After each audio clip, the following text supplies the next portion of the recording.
Look up. Look way up.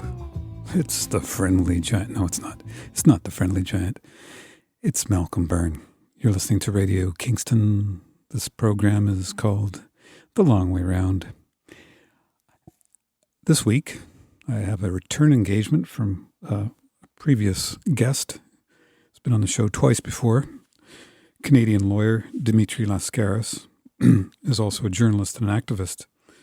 After graduating from the University of Toronto Faculty of Law in 1991, Dimitri began his legal career at the Wall Street law firm of Sullivan and Cromwell, first working from the firm's New York offices and then joining the firm's offices in Paris, France. While working at Sullivan and Cromwell, Dimitri represented large financial institutions, including Goldman Sachs, in connection with major securities offerings. One such offering was the sale to the public of Allstate Insurance Company, which was, at the time, the largest initial public offering of stock in the United States' financial history. In 2004, Dimitri joined one of Canada's leading class action law firms, Siskins LLP. While at Siskins, Dimitri co-founded and led Canada's largest and most accomplished team of securities class action lawyers. From 2004 to 2016, the Siskins Securities Class Actions team recovered more than $450 million for aggrieved investors. In 2021, Dimitri joined the Toronto-based law firm Callaghan Myers LLP, and in 2022, Dimitri and his colleagues secured a $126 million settlement in the CanTrust Securities Class Action suit. In 2012, Dimitri was named by Canadian Lawyer magazine as one of the 25 most influential lawyers in Canada. In 2013, he was named by Canadian Business magazine as one of the 50 most influential persons in Canadian business. Canadian Business magazine described Dimitri as the fiercest legal advocate for shareholder rights. From 2011 to 13, Dimitri served on the Ontario Securities Commission's Disclosure Advisory Committee. From 2012 to 22, he was the correspondent and board member of the Real News Network. He has also served on boards of numerous other public interest, not-for-profit corporations, including the Unity Project for the Relief of Homelessness, Pro Bono Ontario, and Toronto 350. In 2014, Dimitri presented Toronto 350's fossil fuels divestment petition to the president of the University of Toronto. In Canada's 2015 federal election, Dimitri ran for the Green Party of Canada in the riding of London West. Subsequently, he served as Justice Critic in the Shadow Cabinet of the Green Party of Canada and as Justice Critic in the Shadow Cabinet of the Green Party of Quebec. In 2018, he was elected to be a member of the PVQ's Executive Committee. In 2020, Dimitri announced his candidacy for the leadership of the Green Party of Canada. The leadership contest concluded in October 2020. Dimitri finished in second place out of 8 candidates, garnering 45.5% of the votes on the 8th and final ballot. Dimitri's website is Dimitri Lascaris, that's DIMITRILASCARIS.org. I'll post that to our usual social media for you. He's very active on social media at Dimitri Lascaris on Twitter X and Instagram. His YouTube videos where he reports on his findings are especially worth checking out. Note, this is Dimitri's 5th appearance on the show. Wow. So yeah, he's always been a welcome guest. Anyway, I spoke to Dimitri earlier today. He was just arriving in Doha, Qatar, and he's on a 1-month fact-finding journalistic mission in the Middle East to get to the bottom of things that we may not hear about from our regular state. Not going to get into conspiracy theories, but our regular media does not do a very good job of reporting all of the story. So Dimitri is out there trying to find other sides to the story that you may not be aware of, and he's pretty much self-financed doing it himself. So without further ado, here's my interview with Dimitri Lascaris. Enjoy. Hi, Dimitri. Hey, Malcolm. How you doing, brother? Good. So you're somewhere between here and there. Are you on your way or coming back, or what are you doing? Just arriving in Doha in Qatar from Cyprus. I was in Cyprus for two reasons. One was to visit a sister who lives there, Oh, nice. but also I wanted to investigate the activities of the British military on a base on the south of the island called Akrotiri, where from which they are delivering military supplies in very large quantities to Israel's military on a daily basis, it seems, and also launching attacks on Yemen. So I did a couple of reports on that while I was down there, and now this is the first stop in what I intend to be a month-long trip throughout the Middle East, Uh-huh. and I'm going to try to focus on parts of the region where that are being most affected by this war. Talk a little bit more about the activities of the British because, that doesn't make a lot of news headlines. We don't hear very much about the British involvement yet. It seems like they're pretty heavily invested in things. So this base, the background of the base is interesting, to put it mildly. Cyprus achieved independence from the United Kingdom in 1960. Mhm. And as part of the deal granting independence, Cyprus, the Cypriot authorities were required not simply to allow the British to retain two military bases on the island, but also to cede sovereignty over the land on which these military bases are situated. So they are actually, as an international legal matter, considered to be the sovereign territory of Britain. And together they comprise about 3% of the territory of the island of Cyprus. These bases, the British government, and this was confirmed in a statement made by the British Defense Minister a couple of months ago, they don't consider that they even have an obligation to tell the Cypriot government what they're doing there, Hmm. uh, let alone ask for permission to do it. And the bases were used, in fact, to perpetrate the wars of aggression on Iraq and Syria. And now they are doing two things from this base. The one in particular is called Akrotiri, which sits on a small peninsula immediately adjacent to what I believe is the largest city in Cyprus called Limassol. Yes. And they are according to Declassified UK, which did an investigation into this. Within about a week of October 7th, they began transporting huge amounts of military equipment to the Israeli authorities. And when the UK government was asked, what is this military equipment about? They said it was defensive and this is the curious phrase, military equipment that could be used to effect the release of the hostages. Uh-huh. So if you think about it, what might that exclude? I mean, the Israelis might say, well, we need bombs, to kill Hamas fighters who are holding the hostages. We need drones. We need artillery shells. I mean, that could just about encompass anything. Mhm. They certainly didn't deny that it was lethal in nature, the military equipment, and Declassified UK is revealed that this is really a huge amount of equipment. And while I was there today, in fact, I was only there for 30 minutes at the edge of the military base. And within those 30 minutes, I saw a massive transport plane take off, a military cargo plane, and it veered. When it took off, it was heading westerly, and then it veered south in the direction of Israel, which is 40-minute flight away. Now, I don't know for sure that that's where it was going, but I imagine that that's a safe guess.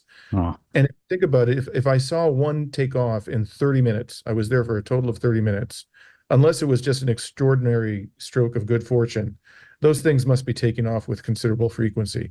they have to Uh, be. Yeah. Yeah. yeah, and the other thing I saw within those 30 minutes was two aircraft landing, which, the distance prevented me from, saying with certainty what they were, but they looked to me like drones. Two drones. And I checked afterwards, the Reaper drone, which is I think the premier killer drone in the American arsenal, has a range of 1,850 kilometers. Gaza is about 400 kilometers from Cyprus, so easily within range. So if in fact those were drones, I imagine that what is going on is that they're regularly sending drones into Gaza whether they're being used for surveillance purposes strictly or, to kill people, I don't know, obviously. Mm. Um, so the other thing is these bases have been subjected to protests by local peace activists repeatedly. And quite apart from the fact that they're outraged that their territory, what is really should be the territory of Cyprus, is being used to enable a genocide, they are concerned that these activities on this base are going to, provoke hostility towards the people of Cyprus. Right. Eventually, they themselves may be subject to attack, which I think is an entirely legitimate concern. Sure. Dimitri, if you would, just for the listening audience, you know, it's often said that, I mean, in reference to Canada, we're both Canadians, but when America catches a cold, Canada sneezes. But it's often the same description for Britain, yet it feels as if it's Britain that's calling the shots in many ways, not only with current situation with Israel and Gaza, but also even with the Ukraine conflict. MI6's involvement in various activities that certainly, it doesn't take, you don't need to be a genius to figure out the connection there. But, we're talking back to the original source of the problem, which is the Balfour Declaration in 1919 between Britain and I forget the individuals, but it was essentially saying to the Zionist movement that yes, you have this piece of land. It's going to be your homeland. We're going to support that. And here we are 100 years later. This is a direct result of that. Could you speak to that Well, a little bit? certainly, yeah, sure. Certainly, I mean, British, had a mandate to control Palestine, to govern Palestine for some period of time. So at that point in time, when the Balfour Declaration was issued, I think it was safe to say that they were largely in the driver's seat vis-a-vis what would be done with that territory. But I think there's been a role reversal since then, and I do believe that the American government is in the driver's seat now. I think my sense, Malcolm, is that there's a bit of a shtick going on where the British government plays the bad cop Mm, and the administration, plays the good cop and tries to sound like the voice of reason and so forth. But if you look at the balance of military power between the two countries, I mean, I'd be astonished if it isn't the U.S. government which is calling the shots. I mean, the British military right now is, as numerous Western military experts have noted, it's become a pathetic joke. It is now. I watched an article, an interview involving a retired U.S. Army officer, and he said that the British Army is now smaller at its smallest point since 1784. I believe it was. well, They could, I think our friends. Well, I don't know if you know Scott Ritter, but he once quipped that you could fit the entire British Army into a small-sized baseball arena, yes, football arena. But I'm referring more to, you know, yeah, I know that Britain's military is certainly not what it used to be, but its intelligence services are unmatched in many ways in the world. MI5 and MI6. I mean, they've sort of put a cushy face on it with the James Bond routine, but they are very involved, on that level, I think, you know. I think that's true. I mean, certainly. I mean, I don't know how effective they are nowadays in terms of actually gathering intelligence, but is MI6 extremely aggressive? Absolutely, and I think we've seen that in the Ukraine war. Mm, They've engaged in activities which are extraordinarily dangerous from from the perspective of geopolitical stability. There are indications, for example, that there are actually strong indications that they're providing targeting mhm, to the military forces for the Storm Shadow cruise missiles, which they have provided to the Ukrainian military, and these have been used to effect attacks on key infrastructure, like the Kerch Bridge. right. Uh, is British intelligence extremely aggressive? Absolutely, and somebody needs to rein them in, Malcolm, before they get us all into a nuclear war. Yeah, yeah, it does seem like a very dangerous gamble, but I don't know if, I forget who said it recently, but it feels like we're on the Titanic heading towards an iceberg, but no one's steering the ship anymore. Like, like where's that there used to be some kind of diplomacy going on. It seems like it's completely absent. Um, the last time we spoke, you had just been in southern Lebanon, uh, where there was a little bit of activity going on between Hezbollah and the Israeli military. Um, could you just refresh our memories? Who are Hezbollah and why are they such a threat to Israel specifically? Because it seems like, to me, they are actually capable of carrying out their threats as like Hamas, Al-Quds Brigade. It's more guerrilla warfare, but yet it feels like Hezbollah is a real military threat. In real terms. Absolutely. Absolutely. Hezbollah came into existence several decades ago as a resistance movement, a movement of armed resistance against the Israeli occupation of South Lebanon. And they, initially in the early years, effectively engaged in guerrilla warfare against the Israeli occupation forces and inflicted enough damage over time that they eventually withdrew. And then by the time you get to 2006, they had become a much more formidable force. They had a very substantial missile arsenal. They had developed an extensive tunnel network in South Lebanon to shield themselves from attacks and had honed their insurgent warfare skills considerably. So much so that they, in effect, with I think it was less than 1,000 men south of the Litani River, forced the withdrawal of an Israeli military force that numbered in the range of 10,000. And I'm sure Hezbollah suffered more casualties in that conflict, but whatever number of casualties the Israelis suffered was more than they were willing to bear. And so effectively they won, and Hassan Nasrallah, the Secretary General of Hezbollah, whatever you may think of him, an extraordinarily capable leader of the organization, talks about that defeat of Israel as being a moment of glory for the Arab resistance movements in the Middle East against American Israeli hegemony. And now here we are, some 18 years later, beyond the 2006 Lebanon war, and the missile arsenal of Hezbollah is reputed to be 10 times larger. It's these figures are coming from the U.S. government, not just from people who are critical of the U.S. government. So there's a consensus that they have a vastly larger missile arsenal. They are much more sophisticated weapons. They have precision-guided weapons. And Hassan Nasrallah said repeatedly that they can strike anywhere on Israeli territory, even the port of Eilat on the Red Sea.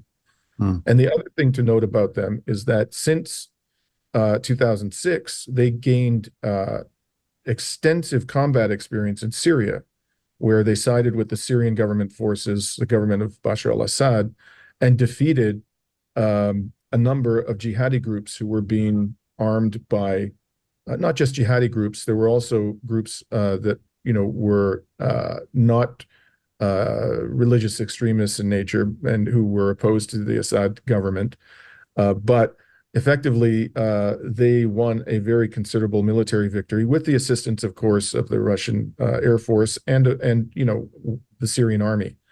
But the combat experience they gained in land warfare, and they were even using tanks and armored personnel carriers in that multi-year conflict. So now what you have is a military force. It's not just an insurgent army. It's a serious army capable of conducting land warfare, capable of invading northern Israel and holding territory. But even if Hezbollah were not to attempt such a venture, the missile capacity of the organization alone could inflict devastating losses on not just the Israeli military, but the Israeli economy. And I think that's the reason why you have not seen an invasion by Israel. I mean, there have been multiple attacks every single day by Hezbollah on targets in northern Israel. They are hitting military installations repeatedly. They just launched a volley of dozens of Katyusha rockets at a major military base in the Syrian Golan Heights, which Israel occupies and has illegally annexed. And yet the Israeli government has not sent its forces across the northern border. So I think that whatever the rhetoric of the Israeli government may be, they understand that an invasion of South Lebanon is fraught with risk for the state of Israel. Yeah. Well, make no mistake about it. I mean, Hezbollah is probably getting, I would say, most of its logistical and material support from Iran, correct? I'm sure that they've gotten considerable material, but I suspect that they have also, with the help of the Iranians, developed an indigenous arms manufacturing capability because it's not easy for the Iranians to deliver weaponry Sure. to Hezbollah. I mean, for example, the Israelis are constantly launching airstrikes and missile strikes on Iranian forces in Syria, through which their weaponry would have to pass, much of it. They keep bombing the airport in Damascus. So it doesn't make a lot of logistical sense for Hezbollah to remain entirely dependent upon weapons deliveries by Iran. But of course, I think everybody agrees that the Iranian military has played a very important role in strengthening Hezbollah. Hmm. Well, I'm going to say something, and you can respond to it as you wish. But I really am sort of pointing towards the possibility of this conflict escalating into a much more wider regional war, because it seems to me from analysis by people like Scott Ritter and other individuals who have more of a military intelligence background that things are not going well for Israel. Like here we are 4 months into this conflict with, you know, Gaza, and every day you're still seeing videos uploaded to TikTok and so forth by Quds and so forth of tanks being hit with RPGs. And, it just seems like, out of desperation, it doesn't seem like Israel is going to be able to manage this conflict very well. And, what's the next stage? Do you think it can escalate? That's where I'm kind of going with this. Yeah, I mean, just yesterday, the Israeli military admitted that 3 sergeants had been killed and 6 of its soldiers severely wounded in a booby-trapped building that was blown up by Palestinian militants. And these are the casualties being acknowledged. Right. Far greater. So there's absolutely no indication, Malcolm, no real hard evidence that Hamas is close to collapse after 5 months of warfare. But the destruction of the civilian population has. Oh my God, yeah. And this is what could result in a massive explosion in the Middle East. And now we're starting to see images of people actually starving to death, children starving to death, gaunt, skeletal, the kinds of things that are going to raise the temperature in the Middle East even higher than it currently is. It's at a very elevated point. I think last time I spoke to you, I talked about a poll in Saudi Arabia, which showed that 96% of Saudis wanted the monarchy to sever relations with Israel entirely. You could see so much instability in the key countries, Arab allies of Israel, principally Egypt and Jordan, that the instability becomes a threat to the survival of the regimes there, the pro-American and pro-Israel regimes that exist in those countries.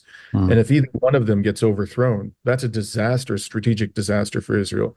But even if they manage to cling to power, the resistance forces in the countries that are not aligned with Israel, like Syria, Iraq, Iran, Yemen, and so forth, these collectively, this is not, an enemy that Israel can defeat. I don't even think this is an enemy that the United States can defeat.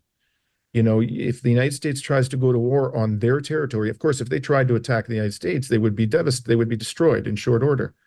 They pose no real threat to the territory of the United States. But if the United States wants to wage war against these forces in their land, I think the U.S. will lose. It certainly isn't going to win. So what we've been seeing is there has been an intensification of missile attacks by Hezbollah. They're hitting more sensitive targets. They're hitting deeper into Israel.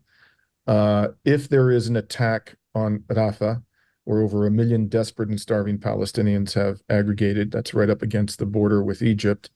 And they've said that the Israeli government has said very clearly that if Hamas doesn't release the hostages by the beginning of Ramadan, which I believe is March 10th, they're going to launch a ground incursion into Rafah. And that could be the final match that just lights the massive conflagration of violence in the Middle East. Mm-hmm. So unless somebody puts a stop to this, I can't see how we avoid a major regional war, Malcolm. I just can't see it. Well, look, I take no joy or happiness in seeing any life lost in this conflict, Israeli, Palestinian, or otherwise. Everybody has a mother that loves them and a family that cares for them. It's a tragedy all the way around.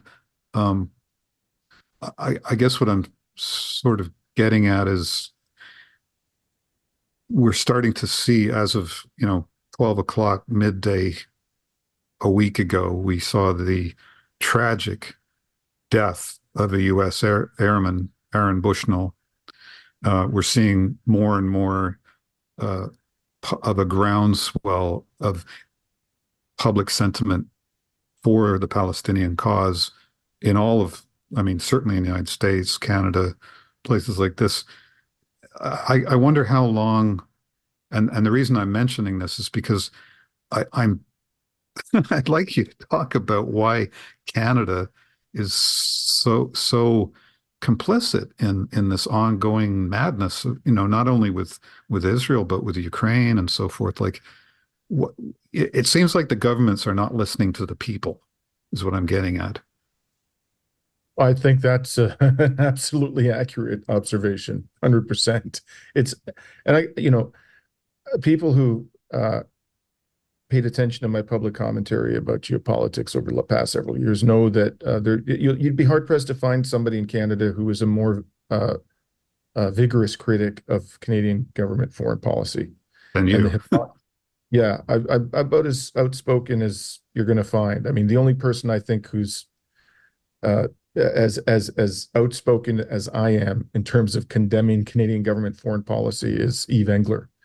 And even I, Malcolm, the reason why I mention this is because even I never imagined that we would be seeing what we're seeing now, where the Canadian, to me, the shocker of shockers, the jaw-dropping moment when I realized that the Canadian government is capable of any depravity was when, within hours of the ICJ, by a margin of 15-2, with the concurrence of every single Western judge on the court, said that it was plausible that Israel was committing genocide, the Canadian government withdrew all funding to UNRWA, the humanitarian organization that is best equipped to aid Palestinians in their moment of desperate need, and on which hundreds of thousands of them now depend for their very survival. And what was the basis of this? This is within hours of this historic decision being rendered.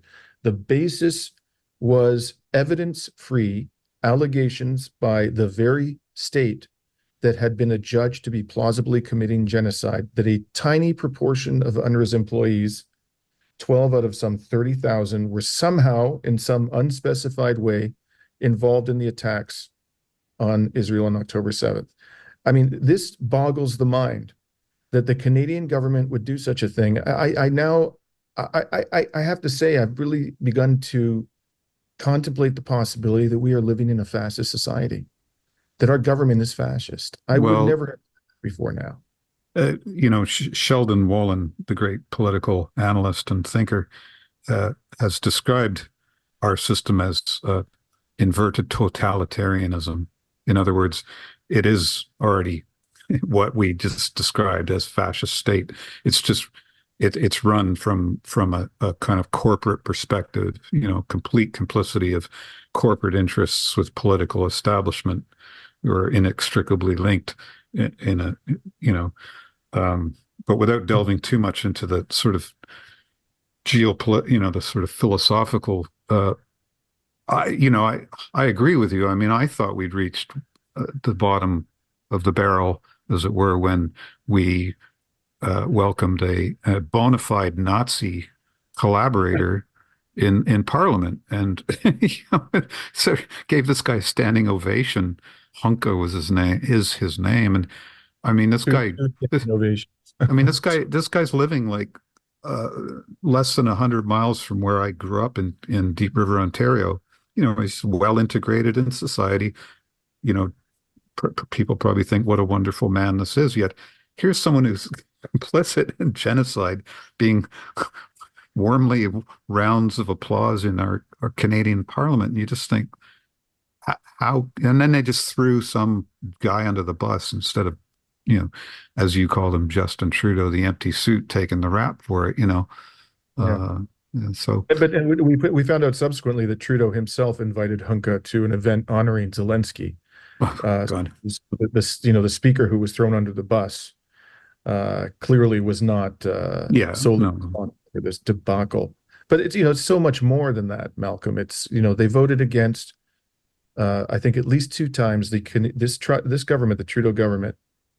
And if there had been a conservative government in place, it would have done exactly the same thing. They voted against a UN resolution condemning the glorification of Nazism.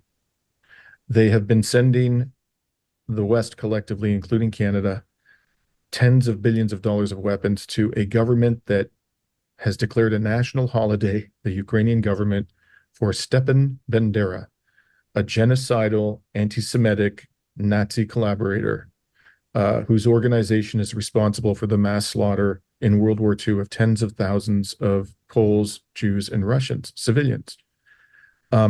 There's really now a mountain of evidence, whether you call it inverted totalitarianism, fascism, whatever it may be.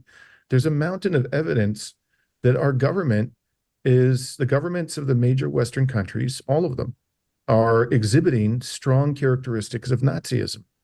And I know that that's going to be controversial with a lot of people. It'll shock a lot of people to hear that. well, I don't see it lightly. no, I mean, unfortunately, there's a sort of Hollywood caricature of Nazis as being this sort of, goose stepping, saluting kind of fanatical people. But that's a caricature. That's not what fascism is really about. It's yeah, perhaps in better legal terms, you could explain the term fascism for the audience so they have a better understanding of what that really means.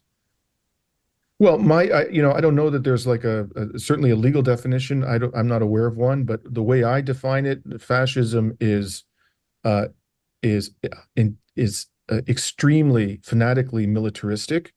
It is extremely hierarchical. It is profoundly anti-democratic, and is imbued with racism, not necessarily targeting the Jewish people, although typically the Jewish people have suffered incalculably at the hands of fascist governments. But it's some group or groups of racialized persons are targeted for extreme brutality in a fascist state. That's a hallmark of fascism. So if you look at if you look at it in those terms, that these are the elements of fascism, that's how I see it.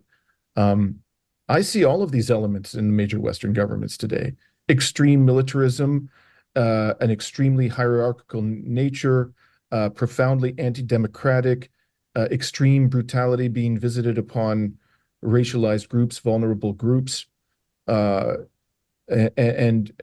I don't know. I mean, I don't define fascism by reference to that caricature that you just spoke about.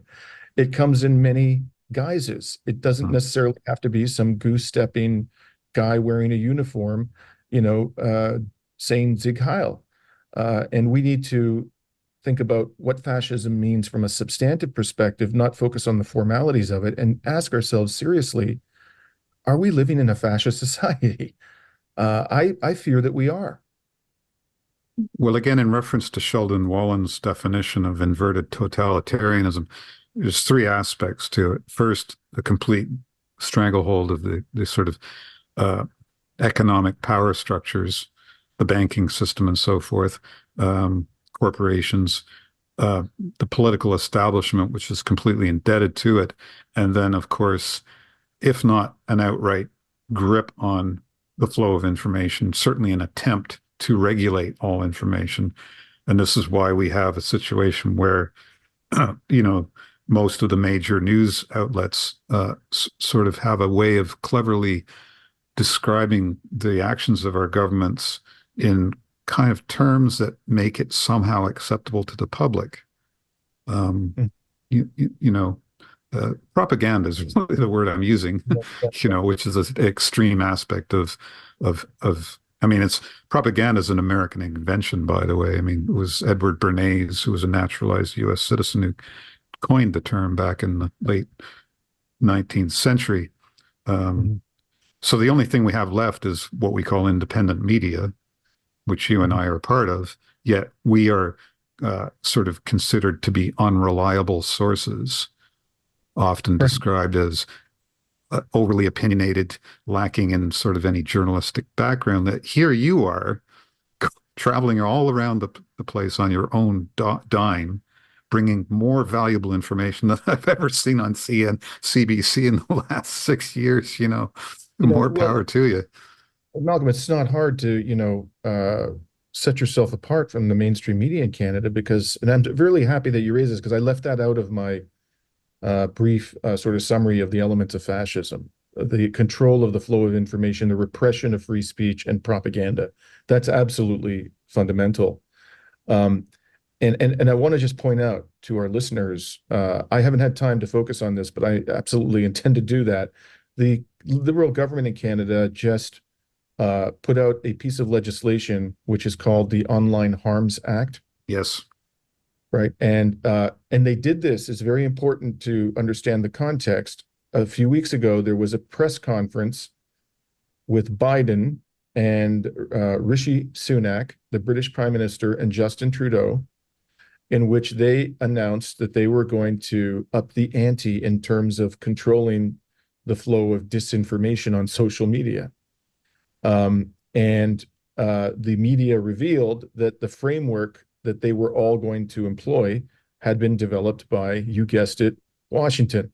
Hmm. So, Hmm. uh, and then several weeks later, the government comes forward with this thing called the Online Harms Act, and I've started to look at it. It's a big piece of legislation. So I've got to get through it carefully, but I'm already alarmed by what I see in this, Malcolm.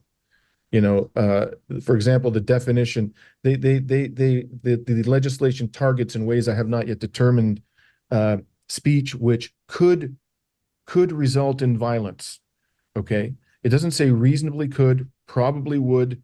It says could. So if there's any chance at all that some speech online will result in violence, and the other thing is it doesn't say unlawful violence. So for example, if you are arguing that the Palestinians have the right to armed resistance, which they do, it's lawful for them not to target civilians, but to target the occupying military. It's absolutely lawful for them to do that. That would be captured within the definition of incitement to violence within this legislation. Hmm. Um, and that's just I've just begun to scrape the surface of this new law. I think what we're seeing, and I should also point out that as some of the people listening to us are certainly going to know, George Galloway just won in a by-election. Three cheers for George. Absolutely, and by a huge margin. He won more votes than the Labor, the Conservative, and the Liberal Democrats combined. And despite the vilification of Galloway, for decades by the Oh, British yes. media. Yes, of course. And Rishi Sunak, the British Prime Minister, emerges from 10 Downing Street, that night and gave this bizarre, ominous speech about how, I can't remember the precise words that he used, but it sounded like a clarion call to repression of dissent, a kind of repression that we have not seen in Britain in our lifetimes. And a lot of it's not just me who's saying this. A lot of people who heard that bizarre, ominous speech by Rishi Sunak had the same impression. So I think that our right to free speech is under serious attack. And if we're not careful, we are going to lose it. Not in the distant future, but potentially within the next few years. Well, I think we've already lost a lot of it. I mean, I know several people. Chris Hedges is one. Lee Camp was another that within minutes of the war conflict in Ukraine taking off, because both of their shows there were news programs. Well, Lee Camp's a comedian, but they're on RT. But you know, by Chris Hedges' own admission, they never told him what to say. They never criticized. They never said you can't talk about this or the other thing. But both of those individuals and many others had their shows not only shut down and canceled, but all of their previous programs were wiped. Like they couldn't even get access to, say, Yeah. 5 or 6 or 7 years worth of incredible work. It's just gone, and that's again, and Rishi Sunak, for God's sake, I mean, this guy, what's he? I don't know what his connections to AIGI, but AIG, the financial institution, but they're an insurance company. Is that correct, AIG? AIG, well, actually, AIG, I brought a class action against AIG years ago during the financial crisis. It collapsed. I don't know whether they reconstituted AIG, but it was the largest or one of the largest insurers in the world at the time of its collapse during the financial crisis. I know him to be a wealthy banker, Yes. and he wasn't elected as prime minister. No. He succeeded Liz Truss, who herself, took over from the clown Boris Johnson, who's basically responsible for the destruction of Ukraine because he tanked a peace deal. All right. And so he has absolute, as George Galloway noted in this now widely watched interview on Sky News that he gave yesterday, I think it was, millions and millions of Britons despise Rishi Sunak. He has absolutely no democratic legitimacy and no prospect of winning an election. I think they have the lowest level of popular support now that they've had in the post-World War II period, the Conservatives. Certainly it's extraordinary levels of unpopularity. And here's this man talking about, launching an assault. He has no democratic legitimacy, and he's talking about launching an assault on our right to dissent, escalating it. Because as you say, we already have seen a very substantial erosion of our right to free speech and the free flow of information in our society. Well, it comes in many guises. I mean, even the current political situation in the United States, where, I've had pretty heated debates with good friends who on every level, morally and otherwise, I would thoroughly agree with. Yet, there was just I don't know if you followed the news, but there was a uncommitted vote in Michigan with their primary, where 100,000 constituents who would have normally voted Democrat wrote in. There's only a few states have this option to write uncommitted. So as a form of protest, not only from the Muslim community, but the Black community and Latino community, just said, we're not going to commit to either of your stinking parties. Yet I get a lot of pushback saying, if you don't vote for Joe Biden, you might as well be voting for Donald Trump. And to me, that's like, what kind of democracy are we really talking about here? When I'm told I don't actually have a choice. Yeah. Well, how can anybody who is perpetrating a genocide be the lesser evil? I mean, Well, that's a good question. Not that Trump would be any better. Of course he'd be no, worse. of course not. Absolutely not. The man's a disgrace. I mean, but the poll just came out, and I think it was a New York Times poll, which showed not only that that Biden's disapproval rating is higher now than it has been at any time in his presidency, but that he's 6 points behind Trump in terms of favorability rating, popular approval. Think Dismal. about how horrible a president you have to be 6 points behind Donald Trump. That's what a terrible commentary on the state of politics. It's horrifying. Look, I want to let you go in about 10 minutes here, Dimitri, so I want to make valuable use of your time. First and foremost, I'd like to throw out two questions. You can answer them in whatever order you prefer. First of all, I'd like you to weigh in on the current political and legal plight of Julian Assange. And second of all, I'd like to just cap it off with, where you're headed and some of a recap of your upcoming travels for our audience to keep track of you and where they can find you and follow you. Sure. With respect to Julian, who, I think is, if not the greatest, certainly one of the greatest journalists of our time, certainly in the English language. He is the man his journalism has been so consequential that I can't think of anybody who has been more important to exposing the truth about our governments in my lifetime. He is now, from a legal perspective, on his last leg in the extradition proceeding brought in the United Kingdom to ensure that he's handed over eventually to the American authorities who want to lock him up for the rest of his life. The hearing has taken place. There was a 2-day hearing about a week ago. I understand that what is being sought there is leave to appeal to the Supreme Court of the United Kingdom, the extradition decision of the Court of Appeal. So if he wins this legal battle, it's not over for him. He would potentially have to conduct another appeal, but he would at least have delayed the handover, his being handed over to the American authorities. If he loses this, that's it. As I understand, I'm not a British lawyer, but I understand that at that point, the British government will be free to hand him over to the United States government, and almost certainly will. And I doubt very much, unless there's a dramatic change in American politics, that he will ever emerge from prison in his life, before the end of his life, if he's handed over to the American authorities. So let us hope that there is a shred of decency left in Britain's High Court, because this is, and I want to say, Malcolm, this isn't just about Julian Assange. I believe they're making an example out of him. The message is being received by the journalistic community loud and clear, and it's not just the domestic journalistic community in the United States, because Julian Assange is not American, nor was he in the United States when they indicted him and when they arrested him. This is meant as a warning to all journalists around the world that if you expose the crimes of the United States government, your life will be destroyed. So journalistic freedom is at stake, not just the life of Julian Assange. And if ultimately his last legal gambit fails, we can't despair. We have to raise our game as activists who are fighting for his liberation.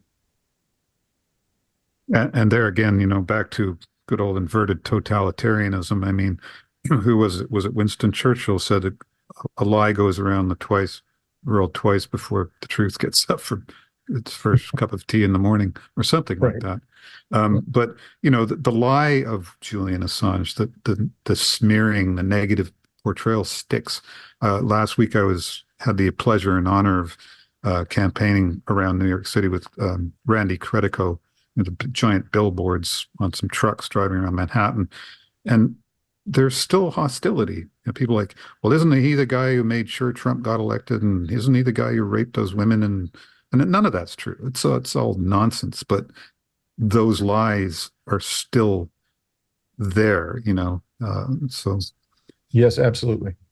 And there's no end to them. They'll do whatever they can to destroy that man, sadly. Well, it's tragic. I mean, it's not only tragic for journalism, it's tragic for his wife and his children and his family. So, well, let's just wrap it up with let's just talk a bit about where you're headed and also how people can follow you online.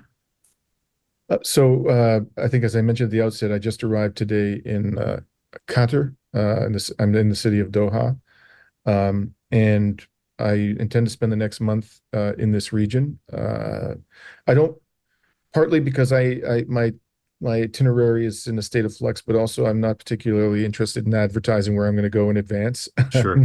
Well, no, don't do that.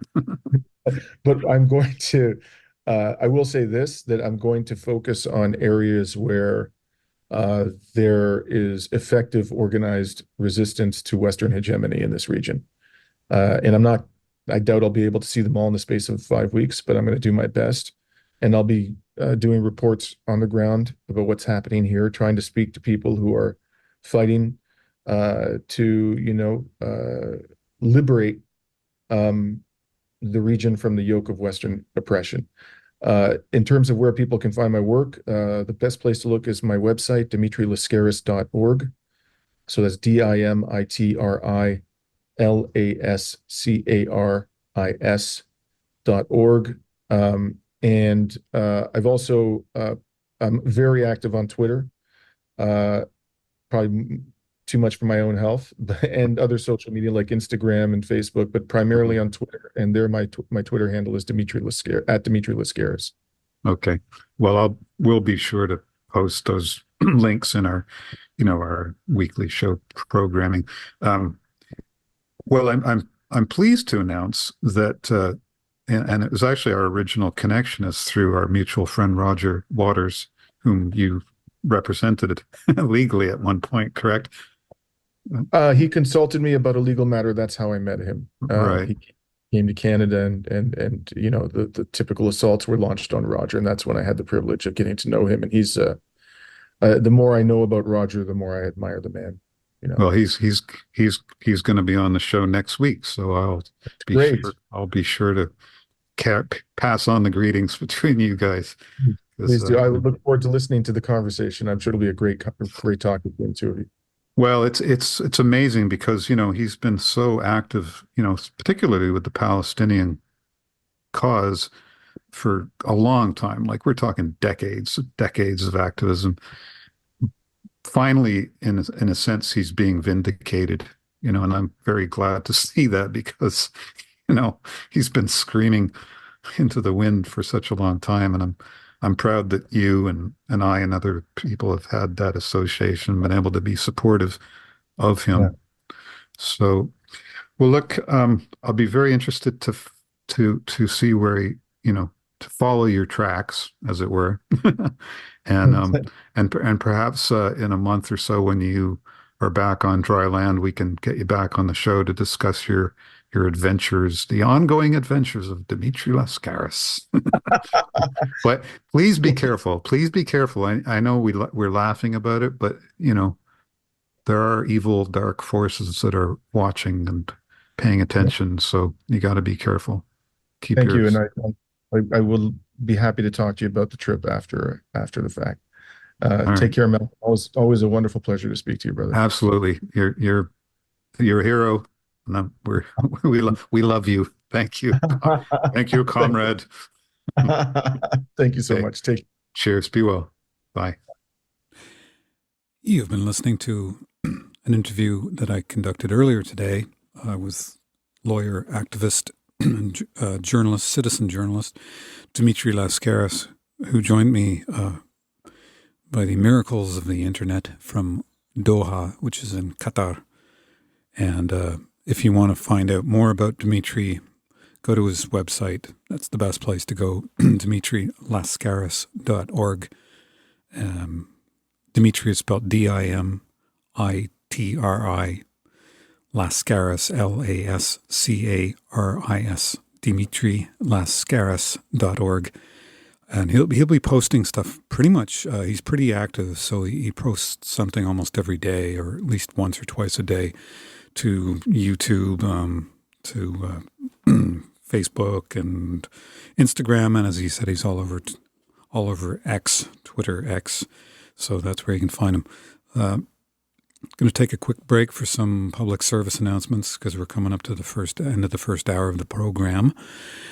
For the second half, I thought I'd cool things down just a little bit. While it's important to care and do as much as we can for the world and the people living in it that we can help and bring some justice to, we also have to take care of ourselves and make sure that we're in a good spiritual and physical condition to be able to do that very difficult and sometimes dangerous work. So for the second hour, I'm going to play an entire album of an artist that I've only just recently discovered. I don't know anything about this artist except that I really, really like their music. From an artist I know nothing. I almost don't want to know anything because the mystery is so profound. All I know is the artist's name, and I know that the music is beautiful. And this record came out more than 10 years ago. It's a 13-song collection. The artist's name is Dan Arborise. And his music kind of popped, on Spotify. Things just kind of pop up on your playlists. They suggest things, well, based on your the AI-generated playlist now thinks that this is the kind of... Anyway, sometimes they get it right. And this little instrumental guitar piece popped up, and I thought, oh, that's an absolutely beautiful piece of music. I love the recording. I love the mood of it. So I delved a little further and found this entire album, and it's kind of evenly split between beautiful acoustic instrumental music and vocal compositions. I hate making comparisons, but I suppose if I could put it into any category, it would be sort of in the 60s British folk bag.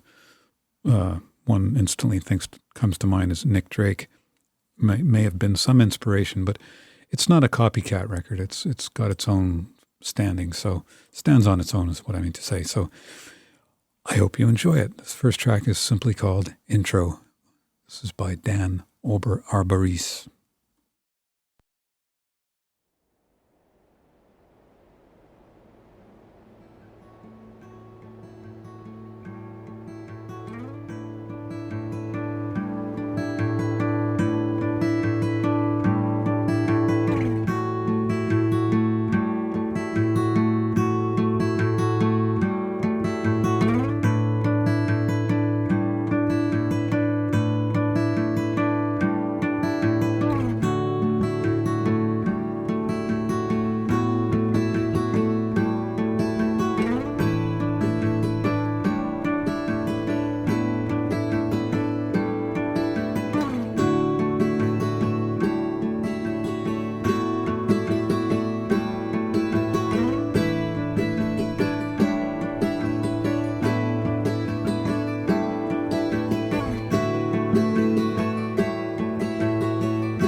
Oh, my life, oh, my love, let me be. Oh, my mind and my heart, let me see. All of the time that I spend with you, oh, makes me feel like a man anew. Let me in your feelings, 'cause our time is running wild and gone away.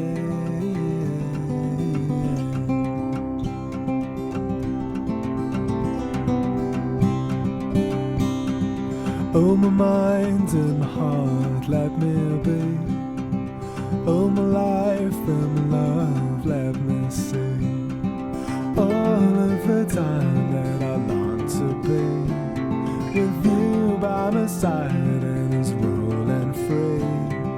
Let me in, my lover, 'cause I know it's in our hearts and on the way.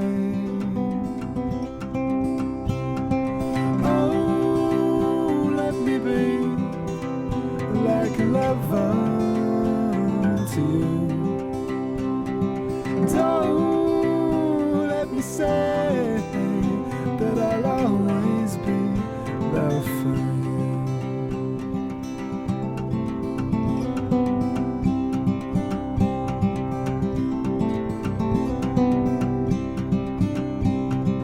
Oh, my life and my love, let me be. Oh, my mind and my heart, let me see. all of the time that I spend with you, oh, makes me feel like a man anew. Let me in your feelings, 'cause our time is running wild and gone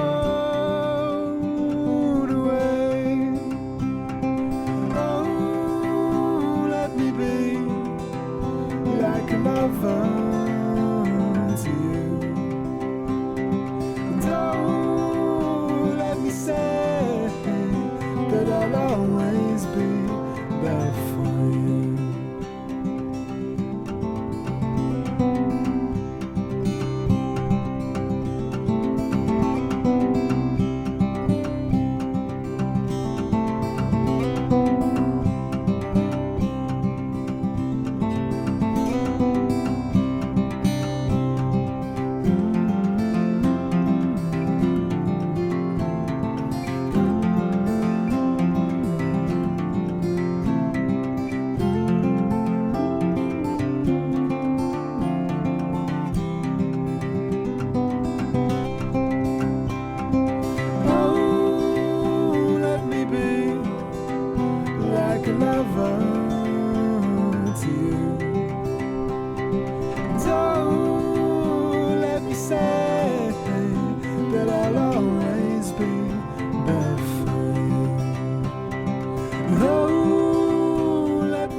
Was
And never we will all call to rise again. And you know they're in on it, and so you got yourselves. And all those things you say, it leads me around to wonder what we know about love.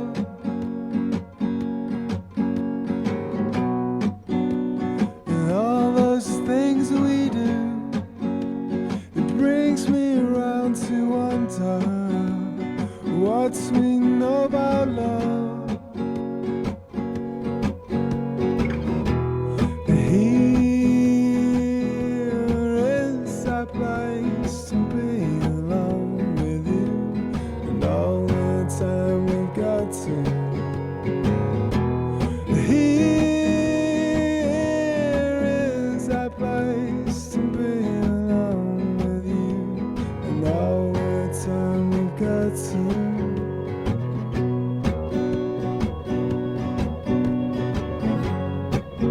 And never we will all call, and never we will all learn to lie again. And all those things you say leads me around to wonder what we know about love.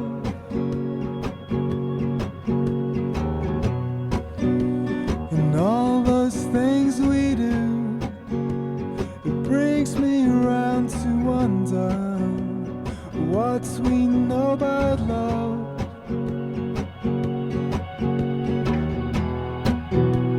And all the times you wonder your dreams, you wonder what dreams you love. And all the times you wonder your dreams, you wonder what dreams you love. And all the times you wonder your dreams, you wonder what dreams you love. And all the times you wonder your dreams, you wonder what dreams you love. You love, you love, you love.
set fire on my town. And can you do it again? And why?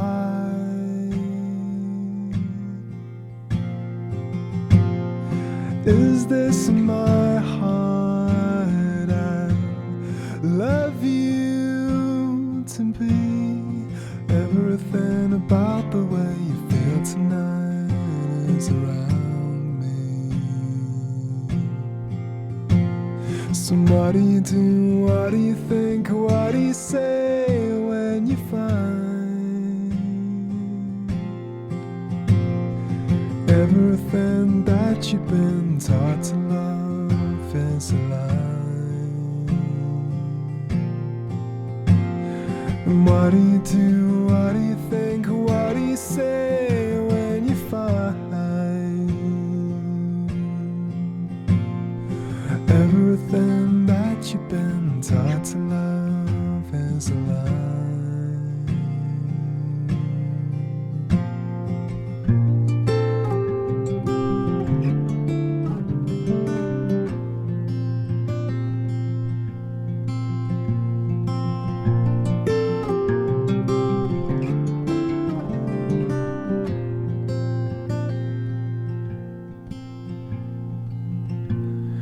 And oh, when you look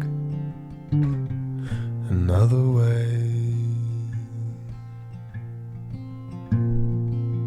when you look another way, and when you look into another life and feel mind explode again someday. So what do you do? What do you think? What do you feel when you find out that everything that you've been taught to love is a lie? So what do you do? What do you think? What do you say when you find that everything that you've been taught to love is a lie?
Take heart in your hope when you feel like your life is coming down.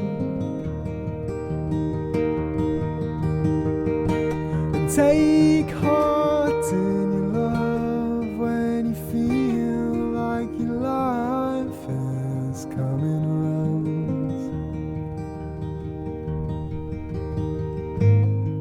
And all that you know, you feel so low, and all your friends, and all that you feel, your pain is so real, and never again and again and again and again and again.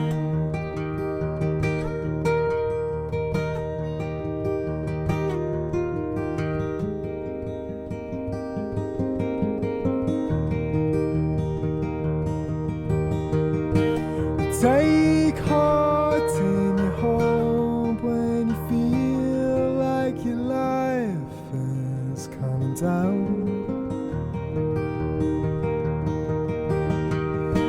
And take heart in your love when you feel like your life is coming around.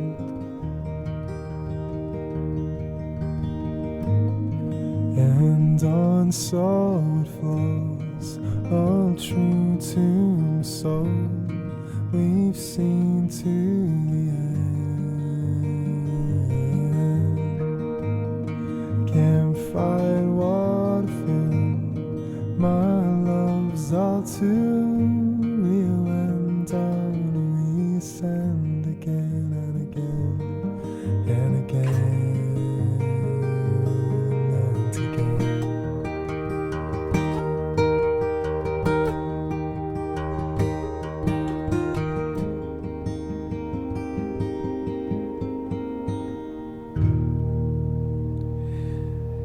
You're listening to The Long Way Round. I'm featuring the music of Dan Arborise from the album Around in Circles. That last track was called Take Heart in Your Hope. We'll be right back after these messages with more music from Dan Arborise. So please stay tuned. We'll be right back in about, a minute and 49 seconds according to the clock. Hi, I'm Gina Carbonari, Executive Director of the Ulster County SPCA. Most people think we only help dogs and cats. We do, but we also help rabbits, mice, chickens, goats, and any other animal that needs us. Every single day we are here with the only humane law enforcement in the county and a full-time veterinary staff to help abused, neglected, and homeless animals. It takes over $125,000 a month to keep our shelter doors open, and it comes from donations.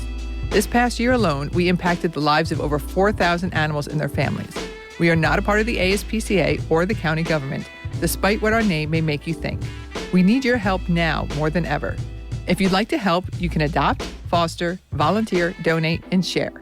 You can donate at our website, ucspca.org. Our animals thank you.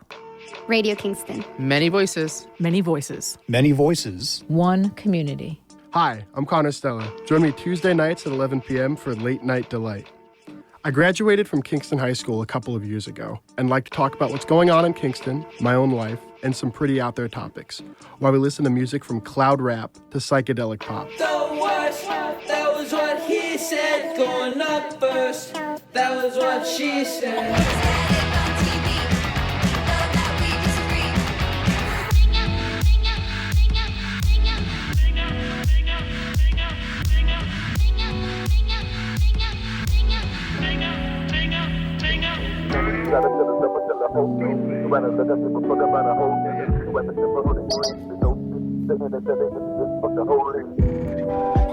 Late Night Delight, Tuesday nights at 11 p.m. here on Radio Kingston, AM 1490, FM 107.9, and anytime at radiokingston.org.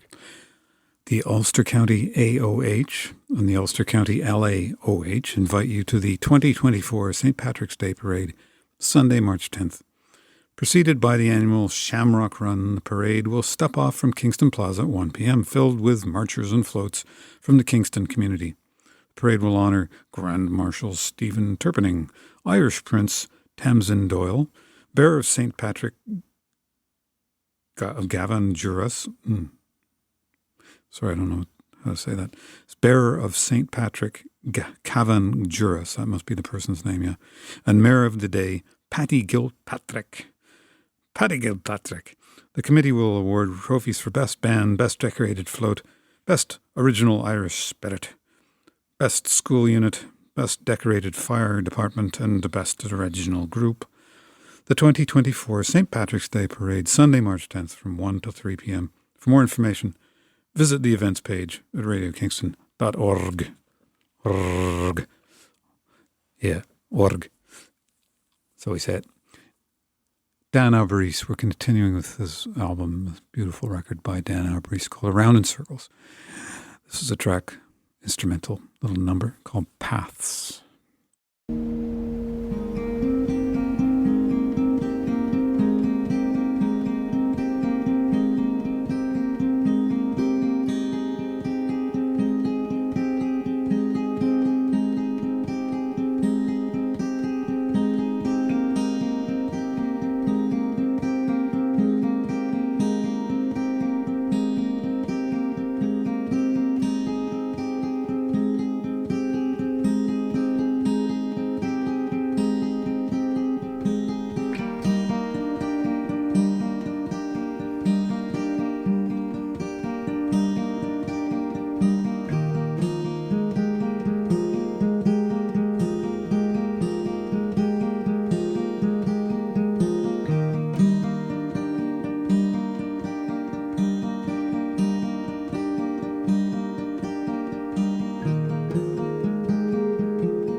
What I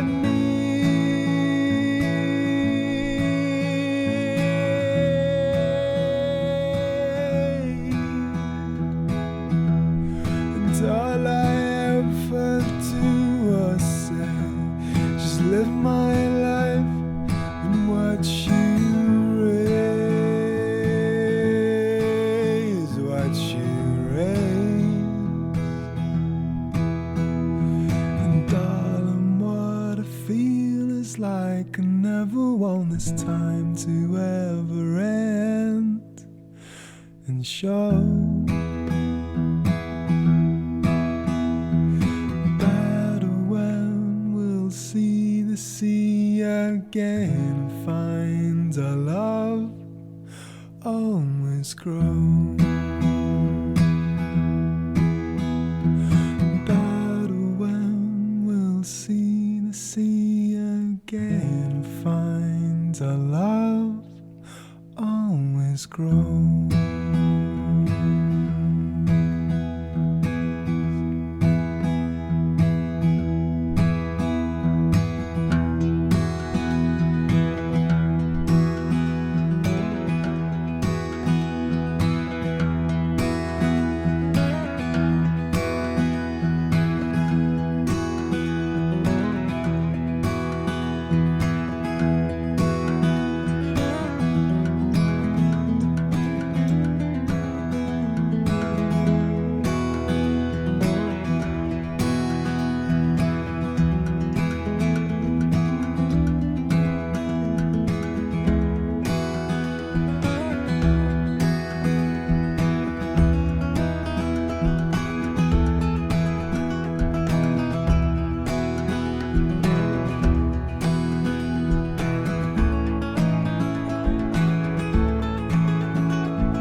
Every day, oh, I cannot find the love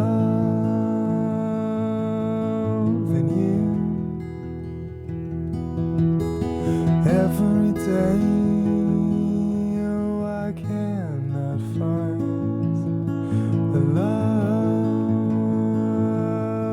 in you. All your lifetimes, all that you wonder, what is it I feel? How can I find a way to unwind all things that make me real? And every day, oh, I cannot find the love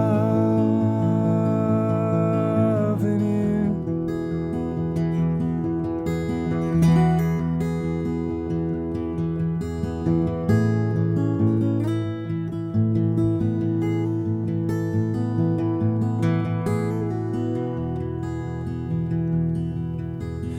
All your lifetimes, all that you wonder, what is it I feel?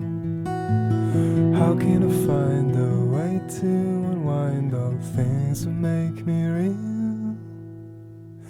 And every day, oh, I cannot find the love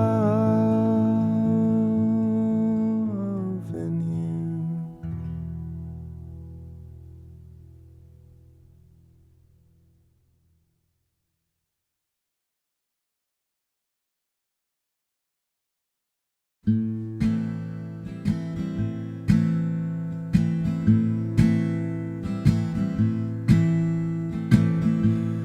Who knows why and where to go? Who knows all they know? Who knows why once again? Who knows all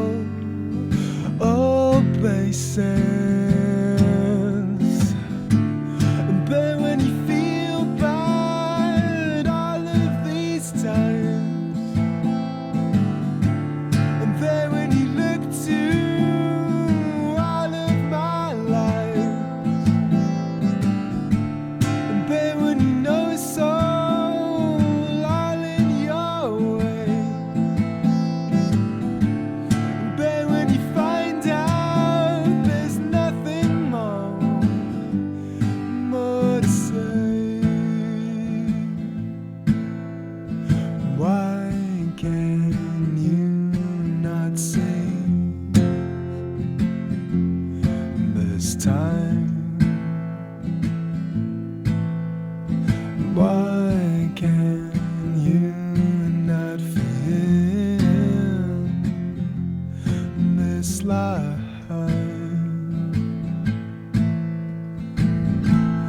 Where I see what I find, even always in my sight,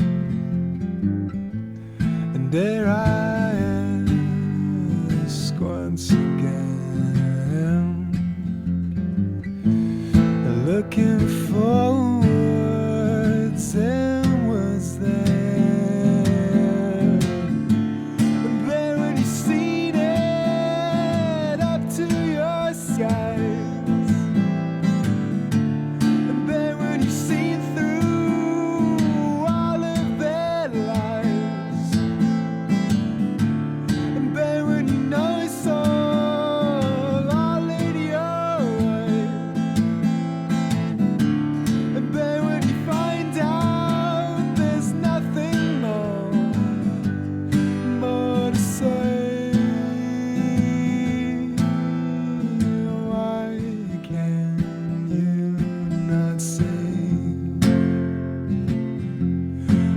this time.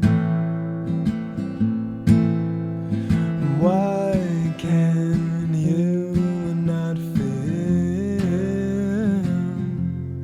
this life?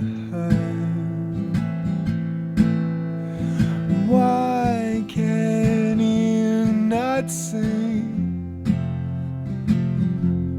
this time?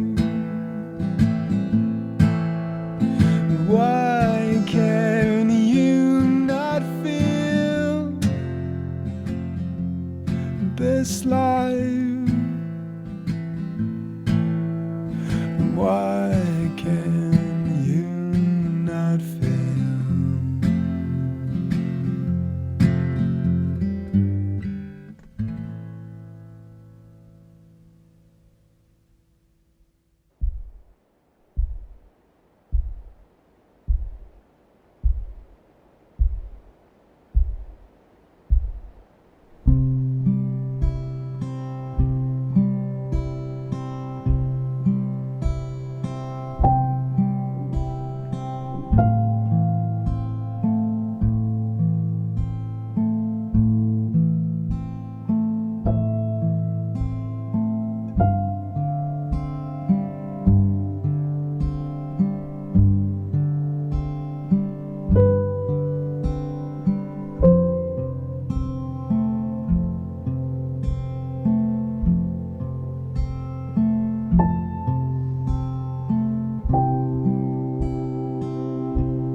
Calendars don't show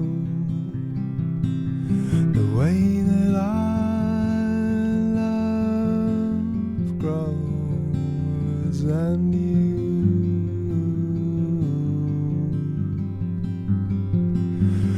never change.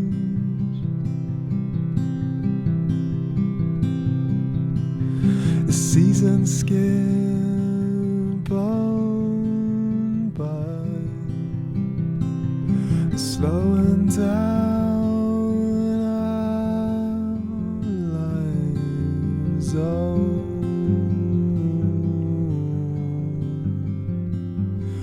it's the only way.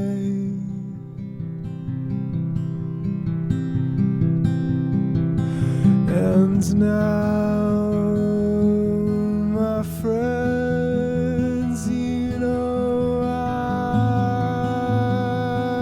won't be there. Now's the time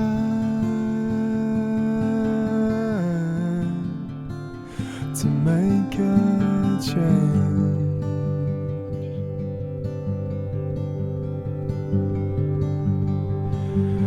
We must use our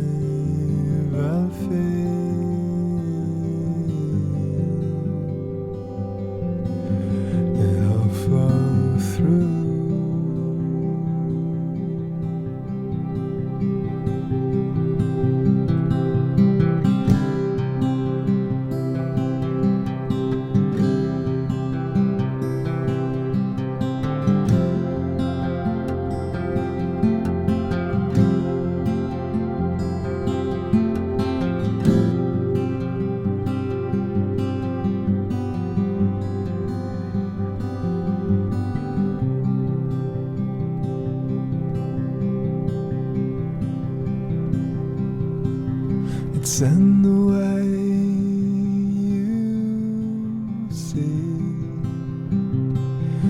needing's not to be young.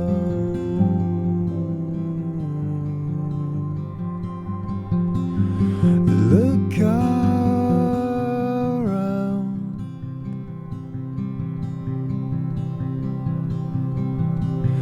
we've gotta give some back.